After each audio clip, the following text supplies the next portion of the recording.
Hello. So you want to make a video game, right? Okay, let's address the green elephant in the room, code. Often people ask me, do you need to learn how to code in order to make a video game? And of course you may think, because video games are made of this thing called code. But what is code anyway? It's a language. It's a language that you can use to talk to computers. If you're watching this video, then you probably know at least one language. And if you've learned a second language, then probably you started by having just a few words, and then you built up your grammar by making mistakes, by trial and error. Computers can be very, very fussy at interpreting the code and the instructions that you write for them to do anything, which can be very frustrating, but at the same time, they never get bored, so you can try over and over and over again until you get to do it what you want. And there are many programming languages: Java, JavaScript, Python, R, C++, C#, and I could go on forever. The point is that most programming languages share the same principles, so if you learn one, then you can quickly pick up many more. In this video, we're going to learn just a few words in a language called PuzzleScript, which is not as complex as something like JavaScript, but you'll be surprised how much you can achieve with just a few words and a very limited grammar. This is exactly why we chose PuzzleScript for you to learn how to make a video game, because it's purposefully simple. So we'll use PuzzleScript because we're going to make a puzzle. Puzzles are particularly good at starting your game's career with, because in a puzzle, all you do is trying to solve one problem at a time. Simples. But what's fun about solving problems? Well, that is your challenge as a game designer, to make something which is giving players just enough information so that they can try and try again to solve that problem, and that process is a fun experience. Not too hard, but not too easy either. And how do you ensure that you strike that balance? Through playtesting, of course. So like you just did with your first board game, you're also going to make a video game by hacking an existing one on PuzzleScript. Please head over to puzzlescriptgallery.tumblr.com and just play a few puzzle games. Then pick one that you particularly liked and use the form linked below to analyze it and to understand really what you like about it and maybe how you would want to change it, how you want to hack it. So things that you can consider are: what are the actions that you are allowed to do within the puzzle? You can think of them as the verbs of the game. Things like moving vertically and horizontally, pushing or pulling objects. All of these things, all of the verbs, can really tell us what the game is about. After you listed the verbs, you can consider things like what pieces are shown and what pieces are hidden in the puzzle. Was there a revelation moment? I know how to solve this puzzle. How hard was it to solve the puzzle? What assumptions did you make about how the puzzle works? And overall, what was the play experience? Did you have fun? What kind of fun? So you may want to pause the video now and go and play some games. I'll be back in half an hour.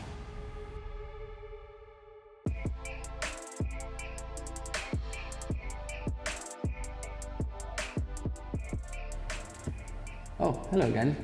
How did it go? Did you play some games? Did you find one that you want to hack? Have you got any ideas on how you want to hack the game that you just played? Good. You'll first prototype them on paper and then with PuzzleScript. If you ask any game designer, they will tell you that shaping your ideas on paper is a much more effective way to do it than jump straight into code. So grab some paper, some pencils or markers, and whatever colored objects you can find, like these things, or even beans. These are beans, and get hacking. You're about to freeze me again? Please be quick, it's very cold in here. Good luck.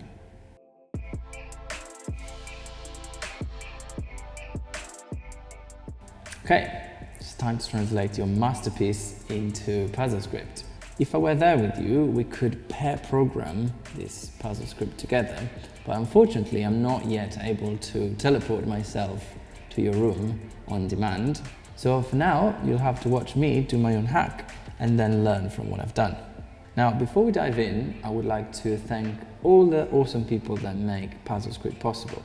PuzzleScript is an open source project which was started by Stefan Lavelle and many other people that contributed code or feedback. So I'm going to give you a quick overview of PuzzleScript. I'm not going to be able to cover everything, but the great thing about PuzzleScript is that it's really well documented online. So if you have any questions, you can go on the forums and ask the community. So, how do you make a game in PuzzleScript? Well, you start by clicking the Make a Game button, and that will open up the PuzzleScript editor. I'm going to show you around by loading the basic tutorial example, which is a simple block pushing game, also known as Sokoban.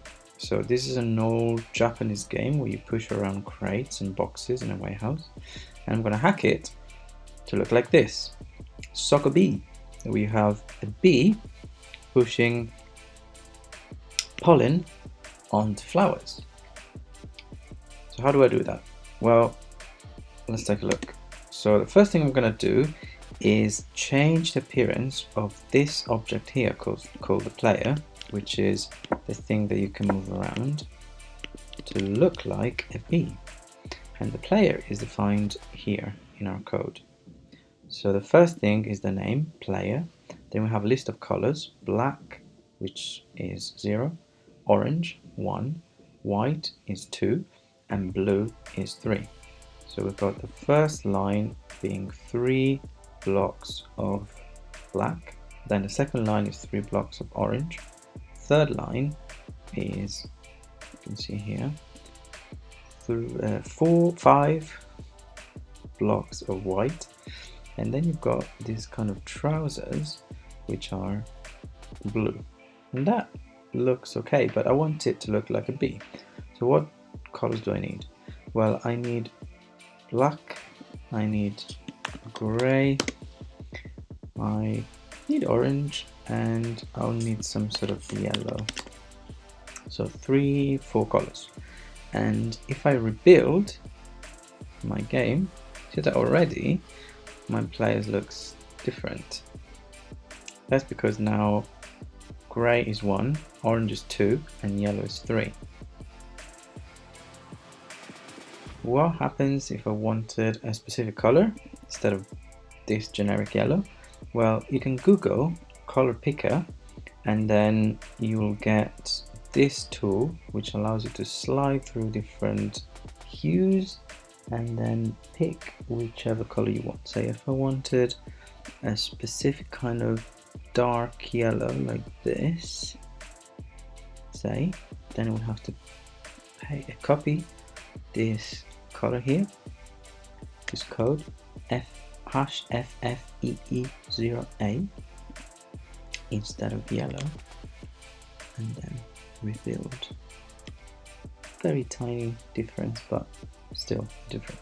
Now let's make it look different. So on the first row I want some sort of antennas. Rebuild, there you go, antennas. Then I want some orange and yellow on the second row. Then I want some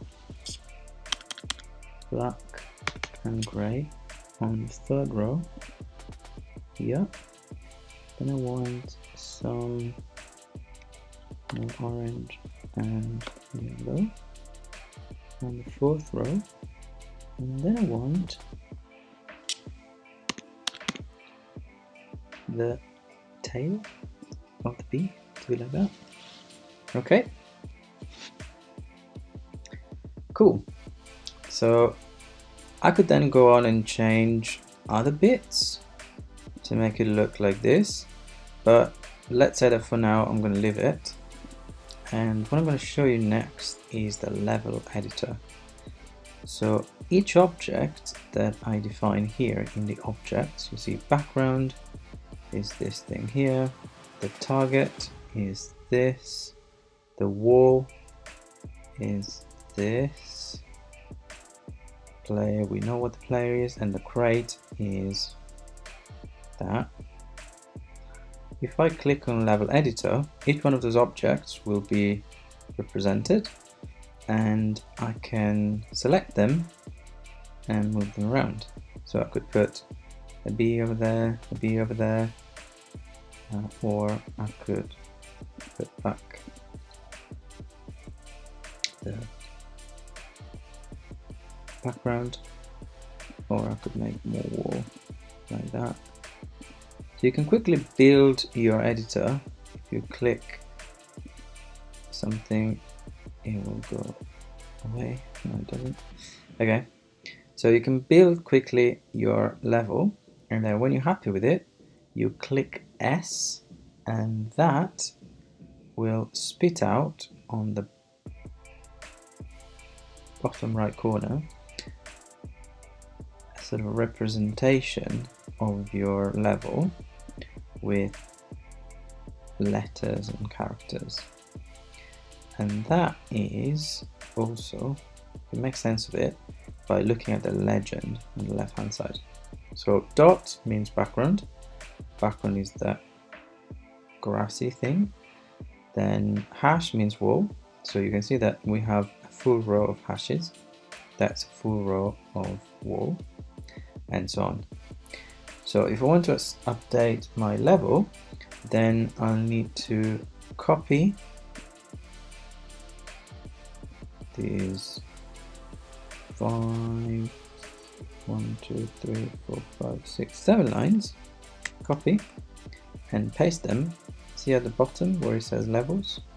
So I can replace the first level as it was with the new level, and then rebuild.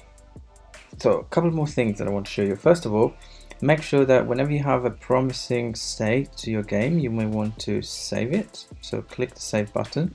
This will save on the local storage of your browser, which is okay as a temporary solution.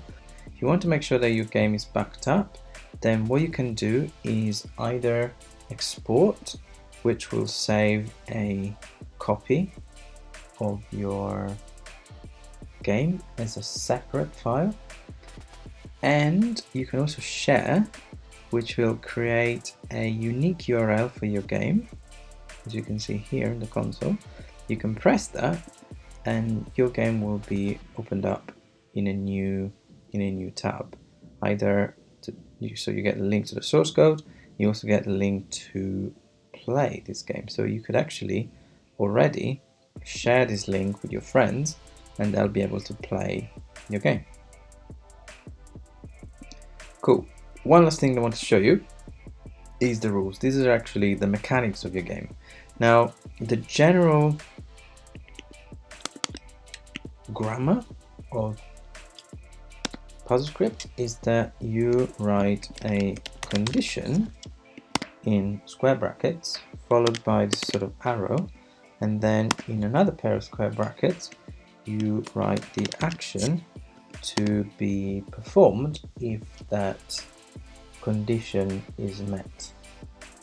So in this case, for instance, what we're saying is that when the player moves next to a crate, then move the player and also move the crate. In other words, when the player moves towards the crate, next to the crate, then push the crate in the same direction as the player.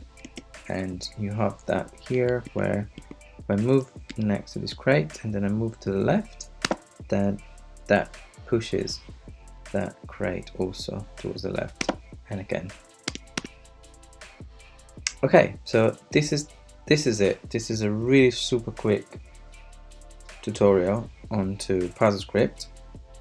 As I said before, make sure that you use the docs and peruse the examples. There's a lot of stuff to be learned there, and all of the games that you can find in the PuzzleScript gallery are actually hackable. So you can always click on the hack button on each game which is published through PuzzleScript, click hack, and then you'll get to the source code and you can hack them yourself. Okay, your turn now. It's time to take your paper prototype and turn it into a PuzzleScript game. So don't worry about breaking anything, but make sure that you export every version of your hack that looks just even a little bit promising. Good luck. Remember to pause me now.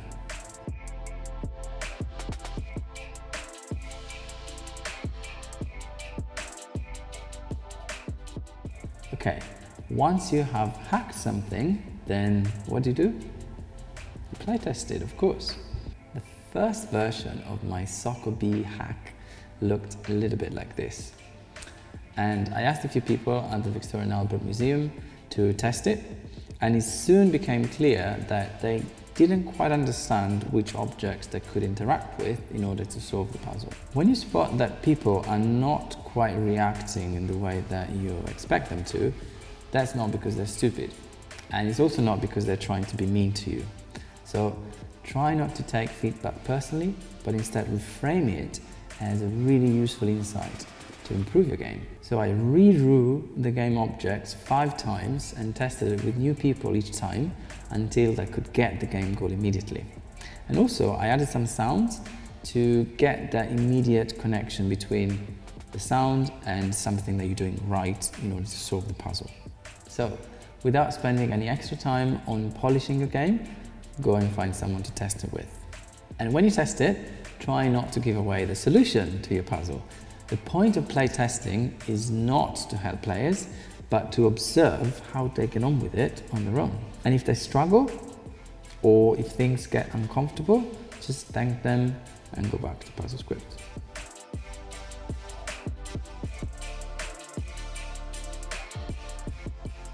Your turn now. Go and find someone to test your game with. I prepared 2 handy forms for you to use while you playtest. 2, of course, because it's very important. So I'm going back to hibernation now. Please pause the video and I'll see you after the winter.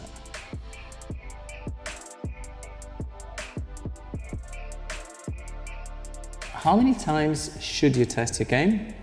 Well, there isn't a definitive answer, but certainly more than once. You see, the process of making games is iterative, so go ahead and iterate your games. But don't just keep them for yourself. Publish them on itch.io. It's free and it's awesome. Well, well, well, my friend, you did it. You hacked a couple of games and then you prototyped one, first on paper and then with code. Great. You see, making games is not always easy. Sometimes you'll end up somewhere completely unexpected, or you realize that an idea just doesn't work, and I've had plenty of those. So when you find yourself getting stuck, and that will happen, it happens to all of us, please don't give up.